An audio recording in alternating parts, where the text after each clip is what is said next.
Hey guys, welcome to another episode of Financially Irresponsible with Rakim Sabri. I'm your host, and this is a celebratory episode because this is the final episode in the season for Financially Irresponsible. So I'm super excited that we've made it to the end, and I look forward to potentially coming back and delivering more impactful content across the next season and seasons to come. So I have with me again my special guest, Aja Evans, who is a financial therapist.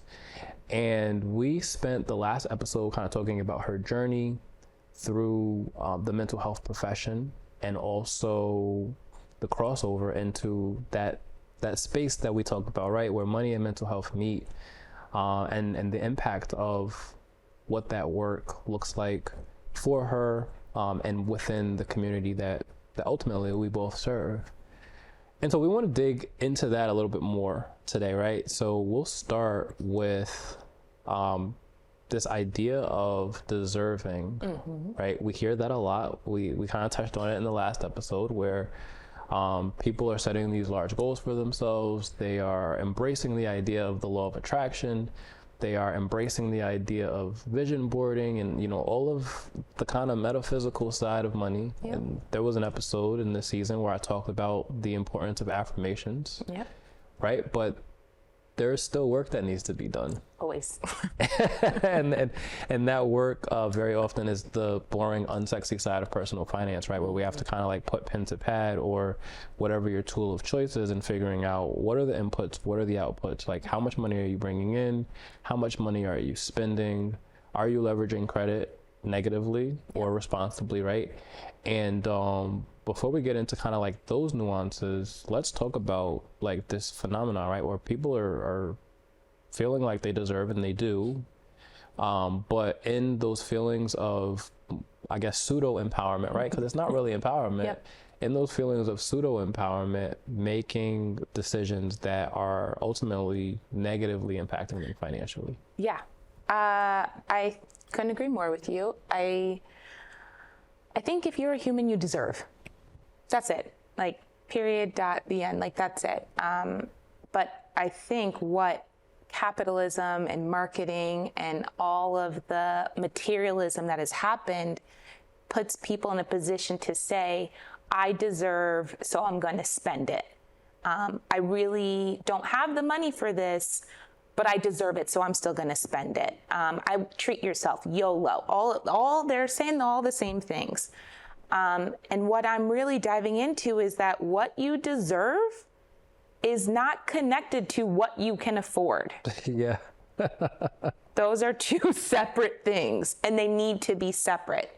And I think people combine them very quickly and decide that, oh, well, I deserve it, so that's it. No, just because you can't afford it doesn't mean you don't deserve it. It can be both. But people have to really take the time to dissect what that means for them and get into it because it brings up feelings. Yeah, so let's talk about those feelings, right? Let's talk about it from the mental health perspective and that feeling of deservingness, right? Yeah. And then let's talk about it from a financial perspective in that, okay, how do we give ourselves what we deserve without harming ourselves, right? So there's this idea, or not this idea, but really this phenomenon, right, of growing up and not having. Yes. And then you want to overcompensate for not having by embracing this idea that you deserve because you're now you have, like, you have means, whether that be through your income or through access to credit. So how do you address that with your clients, if that comes up with your clients, and, you know, coming from an environment where they didn't have, they were very much scarcity minded and or scarcity reality, right? Yeah. Like they did not have, and now they're in a place to earn. Because I've seen that happen quite a lot over, you know, definitely over the pandemic, where people, Black people specifically, there was this hiring boom in the tech industry and other similar industries where, you know, they're going from making $20,000, $30,000, $50,000 a year to now making multiple six figures.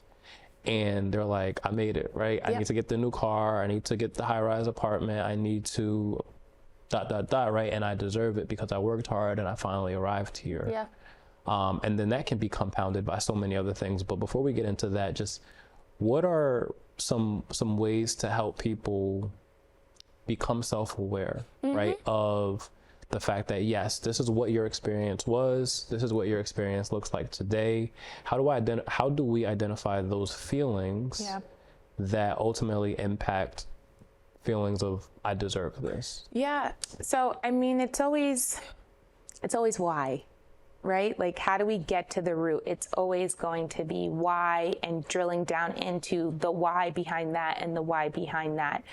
And I think a lot of people who are taking the time to purchase those wealth signifiers, this is my new favorite phrase right now, because that's really what they are. What are those wealth signifiers doing or saying about you? Like, what do you want them to say to other people? What do you want them to communicate to other people? And what do you feel like they're communicating to yourself? And why do you need them? And it really does come back to, most times, value. Yeah. Are you enough? Do you feel valuable if you don't have these things? America loves and hates wealthy people. It's a very toxic relationship that we have I love that. with wealthy people. We love them, but we hate them, but we want to be them. But if you become one, then people hate on you too. Like, it's this very toxic relationship with wealthy people. And I say wealthy specifically. I'm not talking about rich. I'm talking about wealthy. What's the difference? Rich to me is somebody who has tons of wealth signifiers. Like, you can be in debt and look rich. Okay. Like, are you rich? I don't know, can't say, but your house may be huge. You might be driving a nice car. You might be walking around in all designer. It looks rich. Wealthy is like, you kept the money. Like, your net worth is up there. You are doing well. If any catastrophe happened, like, you can take care of you and yours, and you're all right. And you can keep it pushing. So to me, that's the difference. Keeping wealth versus like spending it. Yeah, no, I love it. I love it. So I think when we start talking about value and the wealth signifiers and what you're trying to tell yourself in what you're buying, what you're trying to tell other people because you have it. And I want to be very clear and say, I am not telling you not to enjoy your money again. Like, I am telling you, please go buy the things and enjoy the things, whatever they are, if they're trips, if it's clothes, if it's cars, if it's houses, if you can afford it. If you can't afford it, but you're trying to flex for people, who is that for? And why, what does your self-esteem need that is required? And then I sit and I wait and I listen. Yeah, no, I love that, because I like to reference the work of Brad Klontz, right, in the money scripts. And so I'm listening to you, and certainly my lived experience and observing the lived experience of other people, the idea of money worship. Yep. And I forget the other one, but money worship, it's kind of like this idea of like, money is the most important thing in the world. Like, I have to get it. And I forget what the other one is called specifically. I can't believe that I'm forgetting it, but this idea that money status. Yes, thank you. Like, you're chasing the thing, like you said, the wealth signifier, to say it's not even about me. Like, this is not about satisfying me. It's about signaling to other people that I have it. Yes. And so money status and money worship are like those things that clash, because especially when you have, and I like to focus on the population of people who like did not have, and then suddenly they do have, and they have to make a choice, right? And they're in the position to make a choice, and that choice looks like, I can, because I have now, decide to make myself look rich, like you said, or I can decide to invest in a path to acquiring wealth. Yes. And sometimes you feel like, I've worked so hard to get what it is that I have.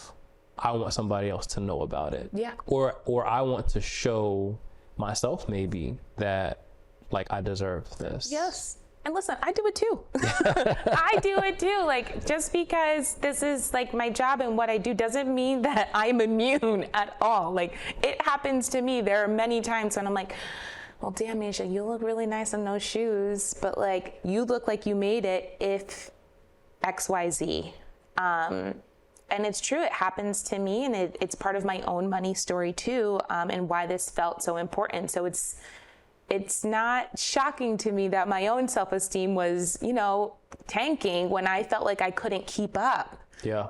Because that is part of my money story too. And there's always going to be more, right? Like, I grew up in a very comfortable, financially stable, middle-class home, and there was always still more. Yeah. And feeling like I wanted the more, and I wasn't cool enough because I didn't have the more. I was in middle school, so a lot of us feel that way, no matter what you have. But it impacts how you think about who you are as an adult and what you do.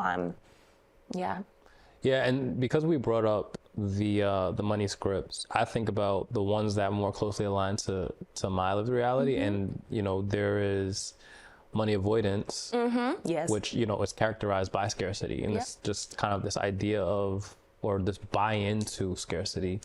And then money vigilance, which is kind of like the opposite, right? Where just like I have to make sure that everything is aligned, and that's where this idea of like frugality comes in. And people are either celebrating frugality as like, okay, you're smart with money because you're frugal, or they're like demonizing frugality, and they're saying, oh, you're cheap, like you won't spend money. And I had an epiphany recently, and the only reason why I'm sharing this is because you shared, right? Like, we are still subject to what it is that we talk about, right? Forever. We can be the experts and talk about this, but we're still subject to those experiences. And so the epiphany that I had recently was that I still have limiting beliefs around money. And I shared this, and I had got a lot of attention on the post about it, because I was talking about flying first class. I experienced flying first class for the first time earlier this year, and I'm like, whoa, like this is so nice. And the quality of experience is just very different. Like, you're being catered to, and it's not just about the quality of experience, it's the quality of luxury. Like, the seat's more comfortable.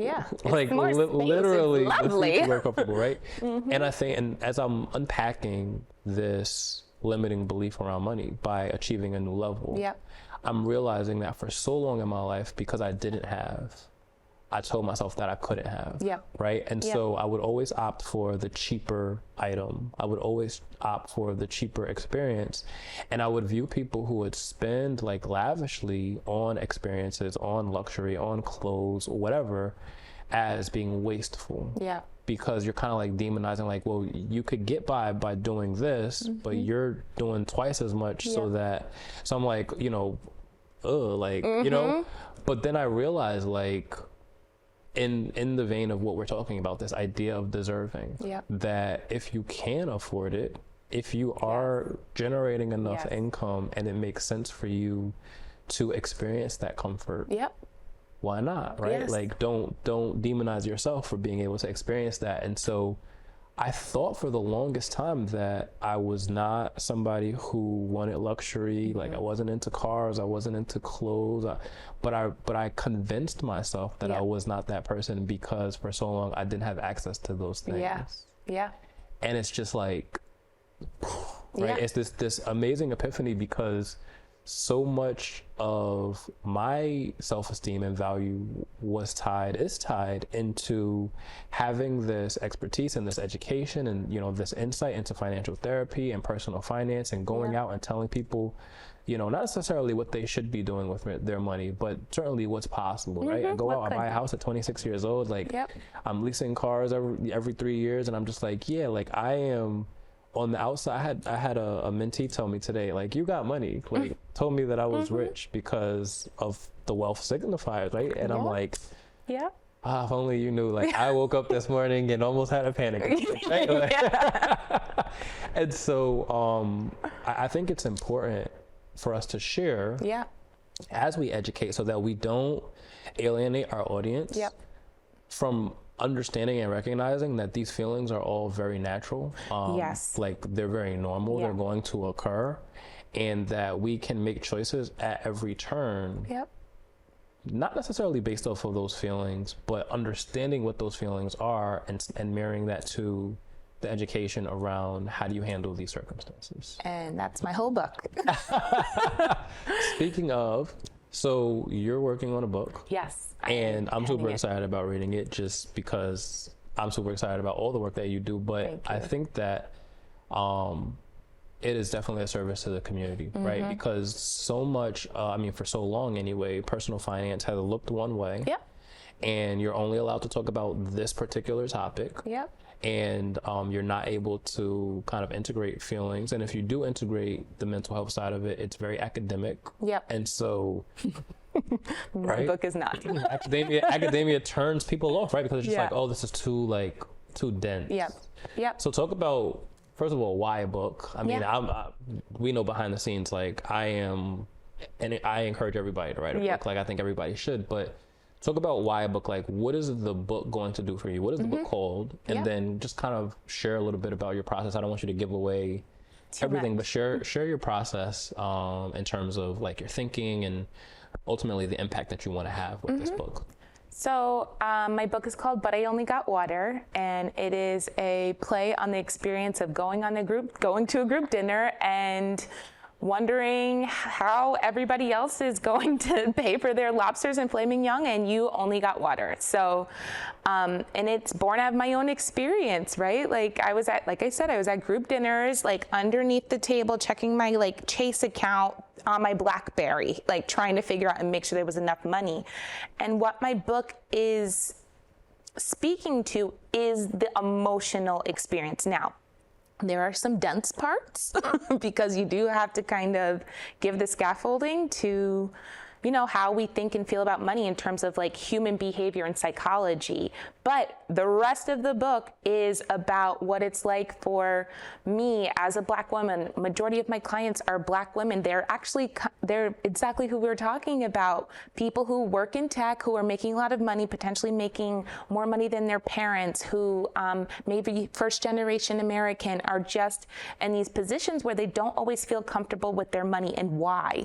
And I'm diving into the why. Like, what narratives or beliefs were you either told growing up or heard that you internalized and now has impacted what you do with your money? So we're diving in. Yeah. I can't wait to be able to read it. I just know that there's going to be so many intersecting lines in the work that we do and, things that we talk about kind of offline and online together. Certainly, we've been quoted in multiple articles together. I think most recently we shared the New York Times. Yeah.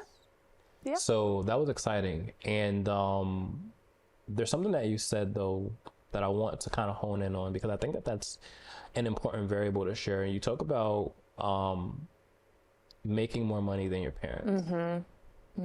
And what a phenomenon, right? Like, once you realize that you're making more money than your parents. I had an experience where I think at one point in time I was making more money than both of my parents combined.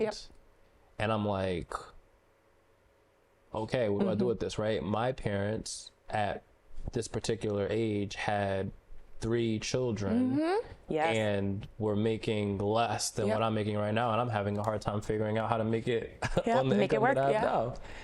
And so psychologically, there has to be something going on there, right? Where, obviously we can account for inflation. We can account for just the increased cost of living. True.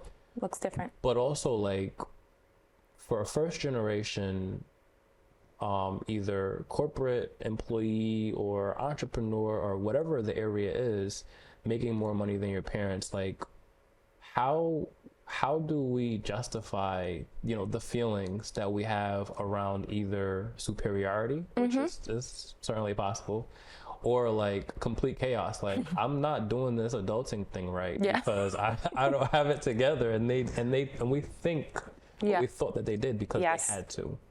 I think there's something to that. I could talk about adulting all the time. I think that we have all been sold a false bill of goods and that the idea of adulting and the level of maturity that we think we should have at certain ages is just wild. I feel like I'm like nearly 10 years younger than I actually am. And that's just how I feel. So I think when it comes to making more money than your parents or both of like combined income, it gets uncomfortable because you may not have that many children. You may not own a home at that time. You may not have the same level of responsibilities that you have. And also what you can do with your money feels different when you don't have some of those things going on. But this is the point, right? This is why your parents did what they did. This is why your parents may have sacrificed. This is why hard work or ethic or drive or will was instilled in you so that you could get there. And it's amazing that you did, but what happens is people feel chaotic, they feel uncomfortable, and they're like, oh, well now, and especially in Black culture, we are taught that it's now on us to help the community. Yep. And I want to help the community, and I want everybody to help your communities, but I don't want you to forgo your future wealth and the future wealth of your family because you are spreading yourself too thin. Yeah. And I think there is a way to do all of it, but it cannot be yes to everything. Like, we need to have some healthy boundaries and sometimes say no.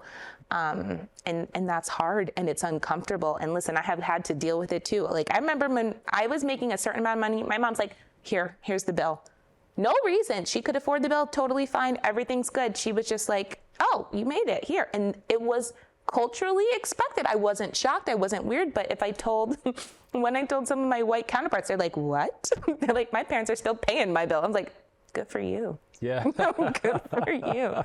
So it's just, the cultural expectations are different, and that's okay. There's nothing wrong with that, but we do need to dissect how it may impact our generational wealth that we're able to either accumulate in the future for our kids or their kids or whatnot. Nothing feels more bomb to me than being able to give my grandkids some money. Yeah. I'm thinking that way. Like, how awesome would it be? Like, grandma really worked really hard, and now she's able to pay for whatever, college or a down payment or a semester or something. Like, that to me sounds like I can't think of a better legacy. Yeah. No, I think this idea of boundaries is necessary, right? Boundaries for other people, but certainly boundaries for ourselves. We talked about this idea of deserving and this idea of, what is our lived reality in terms of what we make, and then boundaries as it relates to the expectations that other people have. Yep. And we can contribute to what those boundaries look like or don't look like based off of the wealth signifiers, yep. Right? Based off of the things that we have. And, I remember a story. I was out with family and I had the American Express Platinum card. Mm-hmm. It was like a nice heavy piece of metal. And I dropped the card down on the table and they're like, oh, you got the American Express? Like, mm-hmm. And so just this narrative of me having money started to circulate within my family. And I'm just like, I'm not doing that much better than you all are. Like, I mean, I might have a little bit of financial education that you don't, but it's a credit card. Yep. But like you said, there is just kind of like this pressure that we need to kind of create some equilibrium around that says, okay, I am willing to help to this extent, but I have to save myself first. And I have to, if planning for future generations is a part of your plan, I want to set up my future generations as well. And that looks like me not being able to pick up the tab for you. Right, all the time. Or even too, like, it doesn't even have to be future generations if you don't want to procreate. Like, it might be, hey, it's really important for me to back this political candidate. I want to be able to be in a position to help my friend who is starting this business. I want to invest in their business. Like, that's beautiful. Yep. That should be done. Children are amazing. I love my children, but like, it doesn't have to just be them. Yeah. I have a mentor, and he says to me all the time, you can have everything, but you can't have it all at the same time. Exactly. And I let that kind of like circulate and repeat in my mind so much because we're in a time where people are kind of like signaling that they have everything, even if they don't. And so we all, because of, like you said, that feeling of deserving, we all want everything. Yep. And we don't understand like the nuanced steps that we have to take and the work that we have to put in. Like the overnight success that's been working consistently for 10 years before it happens. Like, we have to kind of see the behind the scenes of what it takes to have everything and recognizing that really everything is nothing, right? Like, it's what everybody else is seeing, like perception. And it will always be novel too. Even the things that you wanted so desperately, you get them, become novel. and it's not as exciting as it once was, and that's hard. And then you level up always, and that's a big thing that we just have to be mindful of too. I've gotten really strict with myself about like the level up. Like I have a goal, and after that goal, I know I can, like, it's fine. We do not need to continuously be leveling up forever. I don't want to live like that. I love people who want to do that for them. Great. It's just not going to be me. Well, as we come to the finale of the finale, let the audience know where they can find you again.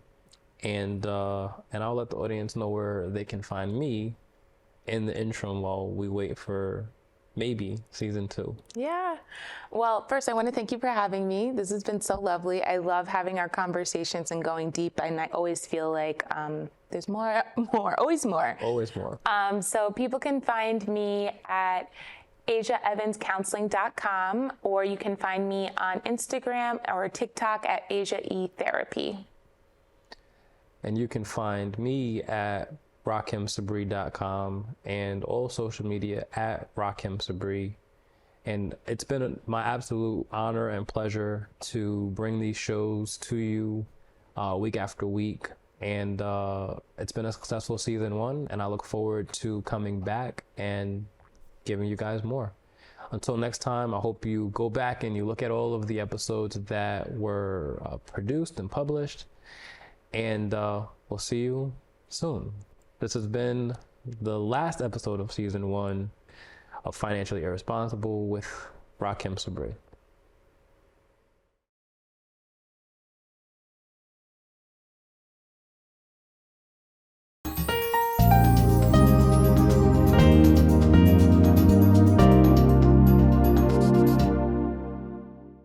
Sometimes life just happens. Don't worry. Farmington Motorsports will get you back on the road and at a fair price. From towing to tires, emissions to transmissions. Our ASC certified techs do it all. Farmington Motorsports is a family-run business. We're a Napa Auto Center and AAA approved. We work on all makes and models, from preventative maintenance to major repairs. And every repair is backed by our 2-year, 24,000-mile nationwide warranty. When life happens to you, don't worry. Farmington Motorsports.